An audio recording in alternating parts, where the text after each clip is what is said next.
ಪೆಹಲ್ಗಾಮ್ ಘಟನೆ ಆದ ನಂತರ ಭಾರತ ಸರ್ಕಾರ ಕಠಿಣ ಕ್ರಮಗಳನ್ನ ಕೈಗೊಂಡಿದೆ.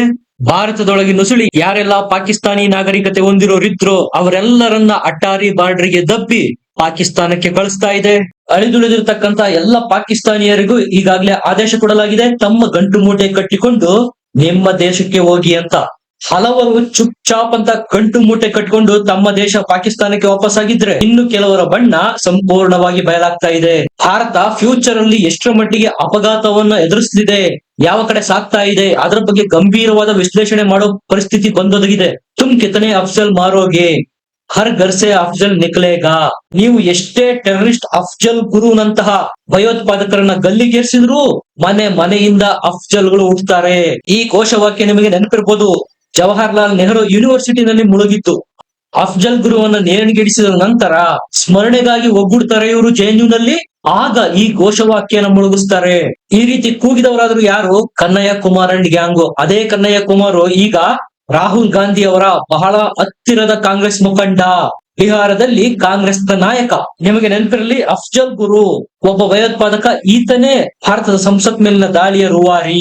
ಆಗಲೇ ಭಾರತೀಯರು ಎಚ್ಚೆತ್ತುಕೊಳ್ಬೇಕಾಗಿತ್ತು. ಯಾವಾಗ ಅಫ್ಜಲ್ ಗುರುವಿನ ಪರವಾಗಿ ಜೆಎನ್ಯು ನಲ್ಲಿ ಘೋಷಣೆಗಳು ಮುಳುಗುತ್ತೋ ಆಗಿಂದನೇ ಶುರುವಾಗಿತ್ತು ಭಾರತಕ್ಕೆ ಗಂಡಾಂತರ. ಮುಂದೆ ಭಾರತದಲ್ಲಾಗುವ ದಾಳಿಗಳಿಗೆ ಆಗ್ಲೇ ಇಂಡಿಕೇಶನ್ ಸಿಕ್ಕಿತ್ತು. ಅದನ್ನ ನಾವು ಅರ್ಥ ಮಾಡಿಕೊಂಡಿರ್ಲಿಲ್ಲ.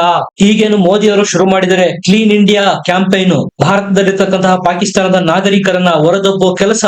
ಈಗ ಅದರಲ್ಲಿ ಕೆಲವು ಕಥೆಗಳನ್ನ ಕೇಳ್ಬಿಟ್ರೆ ಗಾಬರಿ ಆಗ್ಬಿಡ್ತೀರಾ. ಜೆಎನ್ಯು ನಲ್ಲಿ ಆಗ ಕೂಗಿದ್ದ ಘೋಷಣೆ ನಿಜ ಆಗ್ತಾ ಇದೆಯಾ ಅಂತ ಆತಂಕ ಆಗತ್ತೆ.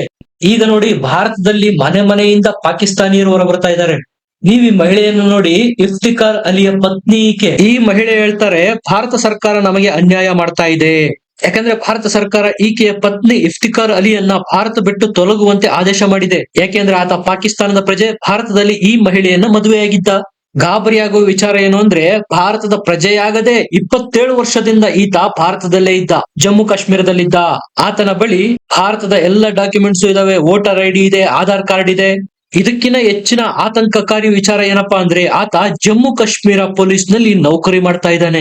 ಪಾಕಿಸ್ತಾನದ ನಿವಾಸಿ, 27 ವರ್ಷದಿಂದ ಭಾರತದ ಜಮ್ಮು ಕಾಶ್ಮೀರದಲ್ಲಿದ್ದಾನೆ, ಭಾರತದ ಪೊಲೀಸ್ ವ್ಯವಸ್ಥೆನಲ್ಲಿ ಸೇರಿದ್ದಾನೆ. ನಿಮಗೆ ಗೊತ್ತಾ, ಈತ ಕೊನೆಯ ಡ್ಯೂಟಿ ಎಲ್ಲಿ ಮಾಡಿದ್ದು? ಜಮ್ಮು ಕಾಶ್ಮೀರದ ಮಾತಾ ವೈಷ್ಣೋ ದೇವಿ ಟೆಂಪಲ್ ನಲ್ಲಿ. ನೀವೇ ನೋಡಿ ಯಾವ ರೀತಿ ಭಾರತ ಕಟ್ಟಿದೀವಿ ನಾವು ಅಂತ. 27 ವರ್ಷಗಳಿಂದ ಪಾಕಿಸ್ತಾನದ ಪ್ರಜೆ ಭಾರತದಲ್ಲಿರ್ತಾನೆ, ಭಾರತದ ಎಲ್ಲ ಡಾಕ್ಯುಮೆಂಟ್ಸ್ ಗಳನ್ನು ಮಾಡಿಸ್ಕೊಂಡಿದ್ದಾನೆ, ಭಾರತದ ಪೊಲೀಸ್ ಸೇವೆಯಲ್ಲೇ ಕೆಲಸವನ್ನು ಸಹ ಪಡೆದಿದ್ದಾನೆ. ಇದಕ್ಕೂ ಹೆಚ್ಚು ಅಪಾಯ ದೇಶದ ಭದ್ರತಾ ವಿಚಾರದಲ್ಲಿ ಇನ್ನೇನಾಗೋದಿಕ್ಕೆ ಸಾಧ್ಯ? ಭಾರತದಲ್ಲೇ ಇದ್ದುಕೊಂಡು ಭಾರತದ ಸರ್ಕಾರದಿಂದ ಸಂಬಳ ಪಡೆದು ಇಲ್ಲಿಯವರನ್ನೇ ಮದುವೆ ಮಾಡಿಕೊಂಡು ಮಕ್ಕಳನ್ನು ಮಾಡಿಕೊಂಡು ಸುಖವಾಗಿದ್ದಾರೆ. ಇನ್ನೊಂದು ಎಕ್ಸಾಂಪಲ್ ನೋಡಿ, ಈತನ ಹೆಸರು ಒಸಾಮಾ. ಪಾಕಿಸ್ತಾನದ ರಾವಲ್ಪಿಂಡಿಯ ನಿವಾಸಿ. 17 ವರ್ಷಗಳ ಹಿಂದೆ ಪಾಕಿಸ್ತಾನದಿಂದ ಭಾರತಕ್ಕೆ ಬಂದಿದ್ದ. ಜಮ್ಮು ಕಾಶ್ಮೀರದಲ್ಲಿದ್ದ, ವೀಸಾ ಎಕ್ಸ್ಟೆಂಡ್ ಮಾಡಿಸ್ಕೊಂಡಿದ್ದ, ಭಾರತದಲ್ಲಿ ಓದ್ತಾ ಇದ್ದ. 17 ವರ್ಷಗಳಿಂದ ಜಮ್ಮು ಕಾಶ್ಮೀರದಲ್ಲಿ ವೀಸಾ ಎಕ್ಸ್ಟೆಂಡ್ ಮಾಡಿಸಿಕೊಂಡಿರೋದು ಅಷ್ಟೇ ಅಲ್ಲದೆ ಡೊಮಿಸೈಲ್ ಸರ್ಟಿಫಿಕೇಟ್ ಸಹ ಇದೆ ಈತನ ಬಳಿ. ಡೊಮಿಸೈಲ್ ಅರ್ಥ ಏನು? ಈತ ಜಮ್ಮು ಕಾಶ್ಮೀರದ ಮೂಲ ನಿವಾಸಿ ಅಂತ. ನೀವೇ ನೋಡಿ, ಪಾಕಿಸ್ತಾನದ ರಾವಲ್ಪಿಂಡಿಯ ನಿವಾಸಿ ಒಸಾಮಾ ಜಮ್ಮು ಕಾಶ್ಮೀರದ ಮೂಲ ನಿವಾಸಿ ಆಗ್ತಾನೆ. ಯಾವ ಕಾಶ್ಮೀರದ ಮೂಲ ನಿವಾಸಿಗಳಾದ ಪಂಡಿತರನ್ನ 1990ರ ದಶಕದಲ್ಲಿ ಒದ್ದು ಜಮ್ಮು ಕಾಶ್ಮೀರದಿಂದ ಓಡಿಸಲಾಯಿತು. ಈಗಲೂ ಅವರು ಜಮ್ಮು ಕಾಶ್ಮೀರಕ್ಕೆ ಹಿಂತಿರುಗುವುದಕ್ಕೆ ಭಯ ಪಡ್ತಾರೆ. ಅವರ ಹತ್ರನೂ ಜಮ್ಮು ಕಾಶ್ಮೀರದ ಡೊಮಿಸೈಲ್ ಸರ್ಟಿಫಿಕೇಟ್ ಇರುತ್ತೋ ಇಲ್ವೋ ಗೊತ್ತಿಲ್ಲ. ಆದ್ರೆ ಪಾಕಿಸ್ತಾನದ ರಾವಲ್ಪಿಂಡಿಯ ನಿವಾಸಿ ಒಸಾಮಾಗೆ ಇದು ಸಿಕ್ಬಿಡುತ್ತೆ.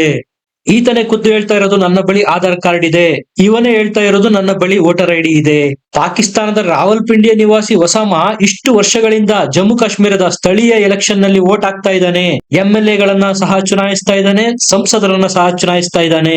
ಆದ್ರೆ ಇನ್ನೊಂದ್ ಕಡೆ ಜಮ್ಮು ಕಾಶ್ಮೀರದಲ್ಲಿ ಇರ್ತಕ್ಕಂತಹ ದಲಿತರು, ಹಿಂದುಳಿದ ವರ್ಗದವರನ್ನ ಸ್ವಚ್ಛತಾ ಕರ್ಮಿಗಳಾಗಿ ಬಳಸಿಕೊಳ್ಳಲಾಗುತ್ತೆ.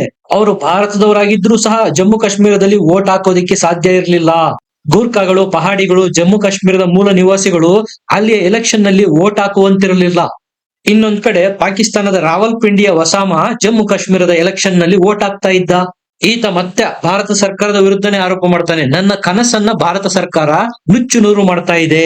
ಪಾಕಿಸ್ತಾನದಿಂದ ಭಾರತಕ್ಕೆ ಬಂದು ಭಾರತೀಯರ ಹಕ್ಕುಗಳನ್ನ ಕಸಿದು ಇಲ್ಲಿಯೇ ನೆಲೆಸಿ ಕೆಲಸವನ್ನು ಸಹ ಗಿಟ್ಟಿಸೋದಿಕ್ಕೆ ಪಾಕಿಸ್ತಾನದ ಈ ಪ್ರಜೆ ಮುಂದಾಗಿದ್ದ. ನೀವೇ ಯೋಚನೆ ಮಾಡಿ, ನಾವು ಯಾವ ರೀತಿ ಪಾಕಿಸ್ತಾನಿಯರನ್ನ ಪಾಲನೆ ಮತ್ತು ಪೋಷಣೆ ಮಾಡ್ತಾ ಇದ್ದೀವಿ. ಈ ಮಹಿಳೆಯ ಹೆಸರು ಮೀನಾಲ್ ಖಾನ್. ಆನ್ಲೈನ್ ನಲ್ಲಿ ಭಾರತದ ವ್ಯಕ್ತಿಯನ್ನ ನಿಖಾ ಮಾಡಿಕೊಂಡಿದ್ರು, ಮದುವೆಯಾಗಿದ್ರು. ಅದು ಯಾರನ್ನ? CRPF ನಲ್ಲಿ ಕೆಲಸ ಮಾಡ್ತಾ ಇದ್ದ ಜವಾನ, ಸಿಪಾಯಿಯನ್ನ. CRPF ಭಾರತದ ರಕ್ಷಣೆ ಜವಾಬ್ದಾರಿ ಹೊತ್ತಿರೋದು. ಅಂತಹ ಜವಾನನನ್ನ ಪಾಕಿಸ್ತಾನದ ಮಹಿಳೆ ಮದುವೆ ಆಗ್ತಾರೆ. ಅದು ಹೇಗೆ? ಆನ್ಲೈನ್ ನಲ್ಲಿ. ನೀವೇ ಯೋಚನೆ ಮಾಡಿ. ಮದುವೆ ಆದ ನಂತರ ವೀಸಾ ತೆಗೆದುಕೊಂಡು ಭಾರತಕ್ಕೆ ಬರ್ತಾರೆ. ನೀವು ಸಾಕಷ್ಟು ಬಾಲಿವುಡ್ ಸಿನಿಮಾಗಳನ್ನು ನೋಡಿರ್ಬೋದು. ಭಾರತಕ್ಕೆ ತಮ್ಮ ಸಿನಿಮಾಗಳಲ್ಲಿ ಭಾರತಕ್ಕೆ ಉಪದೇಶ ಮಾಡ್ತಾರೆ ಇವರು ಸಿನಿಮಾಗಳಲ್ಲಿ. ನಾವು ಹ್ಯುಮ್ಯಾನಿಟೇರಿಯನ್ ಗ್ರೌಂಡ್ ನಲ್ಲಿ ನೋಡ್ಬೇಕು. ಪ್ರೀತಿ ಪ್ರೇಮ ಮಾಡುವ ಹಕ್ಕು ಎಲ್ಲರಿಗೂ ಇದೆ. ಅದಕ್ಕೆ ದೇಶಗಳ ನಡುವೆ ಬೇಲಿ ಹಾಕಬಾರದು ಅಂತೆಲ್ಲ ಬಿಟ್ಟಿ ಉಪದೇಶ ಮಾಡ್ತಾರೆ. ನೀವೇ ಯೋಚನೆ ಮಾಡಿ, ಒಬ್ಬ CRPF ದೇಶದ ಜವಾನನನ್ನ ಶತ್ರು ದೇಶದ ಮಹಿಳೆ ಮದುವೆ ಆಗ್ತಾರೆ ಅಂದ್ರೆ, ಅದು ಆತ ಜಮ್ಮು ಕಾಶ್ಮೀರದಲ್ಲಿ ಕಾರ್ಯ ನಿರ್ವಹಿಸ್ತಾ ಇರುವಾಗ. ಇದು ಭಾರತಕ್ಕೆ ಗಂಡಾಂತರ ಅಲ್ಲದೆ ಮತ್ತೇನು? ಅನುಮಾನಗಳು ಯಾಕೆ ಮೂಡುತ್ತಪ್ಪ ಅಂದ್ರೆ, ಮದುವೆ ಆದ್ಮೇಲೆ ಭಾರತದ ನಾಗರಿಕತ್ವ ಪಡಿಬೇಕಲ್ವಾ? ಪಾಕಿಸ್ತಾನದ ಪ್ರಜೆಯಾಗಿದ್ದುಕೊಂಡೇ ಭಾರತದಲ್ಲಿ ನೆಲೆಸಿರ್ತಾರೆ. ಇವರ ನಿಜವಾದ ಉದ್ದೇಶ ಏನು? ಇವರು ISI ಏಜೆಂಟ್ ಅಲ್ಲ ಅನ್ನೋದಕ್ಕೆ ಏನ್ ಗ್ಯಾರಂಟಿ? ಇನ್ನ ಇವರನ್ನ ನೋಡಿ, ಹೆಸರು ಪರ್ವೀನ್ ಅಖ್ತರ್ ಅಂತ. 40 ವರ್ಷಗಳಿಂದ ಭಾರತದಲ್ಲಿದ್ದಾರೆ. ಪಾಕಿಸ್ತಾನದ ಪ್ರಜೆ ಇವರು. ಎಕ್ಸ್ಟೆಂಡ್ ವೀಸಾದ ಮೇಲೆ ನೆಲೆಸಿರೋರು ಇವರು. ಈಗ ಕೇಳ್ತಾರೆ, ನನ್ನದೇನು ತಪ್ಪು, ನನ್ನನ್ನು ಯಾಕೆ ಹೊರಗೆ ಕಳಿಸ್ತೀರಾ ಅಂತ. 40 ವರ್ಷದಿಂದ ಭಾರತದಲ್ಲಿ ಇಟ್ಕೊಂಡಿರೋರಿಗೆ ಭಾರತದ ಸಿಟಿಜನ್ಶಿಪ್ ಪಡೆಯಬೇಕು ಅಂತ ಅನ್ನಿಸ್ಲೇ ಇಲ್ವಾ? ಈಗ ಇಲ್ಲ ಸಲ್ಲದ ಕಾರಣಗಳನ್ನು ಕೊಡ್ತಾರೆ ನೋಡಿ. ದಶಕಗಳ ಹಿಂದೆ ನಾವು ಭಾರತಕ್ಕೆ ಬಂದಿದ್ವಿ, ಎಕ್ಸ್ಟೆಂಡೆಡ್ ವೀಸಾದ ಮೇಲೆ ಇದ್ವಿ. ಈಗ ನಮ್ಮನ್ನ ಪಾಕಿಸ್ತಾನಕ್ಕೆ ವಾಪಸ್ ಕಳಿಸಿದ್ರೆ ಅಲ್ಲಿ ನಮ್ಮವರು ಸಂಬಂಧಿಕರು ಅಂತ ಯಾರು ಇಲ್ಲ, ಹೋಗಿ ಮಾಡೋದಾದ್ರೆ ಏನು ಅಂತ ಪ್ರಶ್ನೆ ಮಾಡ್ತಾರೆ. ಅವರದ್ದೇ ಸ್ವಂತ ತಪ್ಪಿಗೆ ಮೋದಿ ಕಾರಣನ? ಇಷ್ಟು ದಿವಸ ಭಾರತದ ನಾಗರಿಕರಾಗ್ಬೇಕು ಅಂತ ನೆನಪಾಗದ್ದು ಯಾವಾಗ ಪಾಕಿಸ್ತಾನದವರನ್ನ ಪಾಕಿಸ್ತಾನಕ್ಕೆ ಕಳಿಸ್ಬೇಕು ಅಂತ ನಿರ್ಧಾರ ಬರುತ್ತೋ ತತ್ಕ್ಷಣ ನೆನಪಾಗುತ್ತೆ ಹ್ಯುಮ್ಯಾನಿಟೇರಿಯನ್ ಗ್ರೌಂಡ್ ಮೇಲೆ ಸರ್ಕಾರ ಕೆಲಸ ನಿರ್ವಹಿಸಬೇಕು ಅಂತ ಉಪದೇಶಗಳು ಬರೋದಕ್ಕೆ ಶುರುವಾಗುತ್ತೆ. ಈ ರೀತಿಯ ನೂರಾರು ಪ್ರಕರಣಗಳು ಸಿಗುತ್ತೆ ನಿಮಗೆ.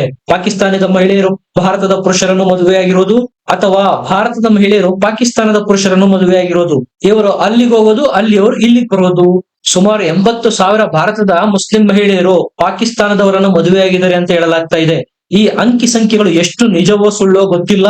ಇದು ಒಂದು ರೀತಿಯ ವ್ಯವಸ್ಥಿತ ಷಡ್ಯಂತ್ರ ಅಂತ ನಿಮ್ಗೆ ಅನ್ಸೋದಿಲ್ವಾ? ಭಾರತದ ಮಹಿಳೆಯರನ್ನ ಮದುವೆಯಾಗೋದು, ಇಲ್ಲಿ ಮಕ್ಕಳನ್ನು ಮಾಡೋದು, ತಾವು ಮಾತ್ರ ಪಾಕಿಸ್ತಾನಕ್ಕೆ ವಾಪಸ್ ಹೋಗೋದು. ಒಂದು, ಇಲ್ಲಿಯ ಮಹಿಳೆಯರನ್ನ ಮದುವೆಯಾದ ಮೇಲೆ ಪಾಕಿಸ್ತಾನಕ್ಕೆ ಕರೆದುಕೊಂಡು ಹೋಗ್ಬೇಕು, ಅವ್ರನ್ನ ಅಲ್ಲಿಯ ಸಿಟಿಜನ್ಶಿಪ್ ನ ಕೊಡಿಸ್ಬೇಕು.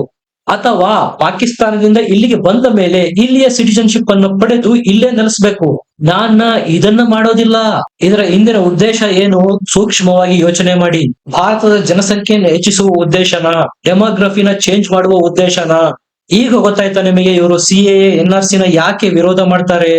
ಒಂದು ವೇಳೆ CAA NRC ಲಾಗು ಆದ್ರೆ ಕಾಗದ ಪತ್ರ ತೋರ್ಸ್ಬೇಕಾಗತ್ತೆ, ದಸ್ತಾವೇಜು ತೋರ್ಸ್ಬೇಕಾಗತ್ತೆ, ಬಣ್ಣ ಬಯಲಾಗತ್ತೆ ಪಾಕಿಸ್ತಾನದವರು ಅಂತ. ಪೆಹಲ್ಗಾವ್ ಘಟನೆ ಸಾಕ್ಷೀಭೂತವಾಗಿದೆ. ಮನೆಗಳಿಂದಲೂ ಪಾಕಿಸ್ತಾನಿಯರು ಹೊರಬರ್ತಾ ಇದ್ದಾರೆ. 1947ರಲ್ಲಿ ಚಿನ್ನಾರು ಜಿದ್ದು ಹಿಡಿದು ನಮಗೆ ಧರ್ಮಾಧಾರಿತ ಸಪರೇಟ್ ನೇಷನ್ ಬೇಕು ಅಂತ ಭಾರತದ ದೊಡ್ಡ ಭೂಭಾಗವನ್ನು ಪಡೆದು ಪಾಕಿಸ್ತಾನ ಮಾಡಿದ್ದಾಯ್ತು. ಈಗ ಈ ರೀತಿ ಮಾಡ್ತಾ ಇರೋದ್ರಿಂದ ಮತ್ತೆ ಭಾರತದ ಇಬ್ಬಾಗಕ್ಕೆ ಡಿಮ್ಯಾಂಡ್ ಇಡಲ್ಲ ಅನ್ನುವುದರ ಗ್ಯಾರಂಟಿ ಏನು? ನಿಮ್ಗೇನನ್ಸುತ್ತೆ? ಕಮೆಂಟ್ ಮಾಡಿ, ಲೈಕ್ ಮಾಡಿ, ಚಾನಲ್ ನ ಸಬ್ಸ್ಕ್ರೈಬ್ ಮಾಡಿ. ಮತ್ತೆ ಸಿಗೋಣ. ನಮಸ್ಕಾರ.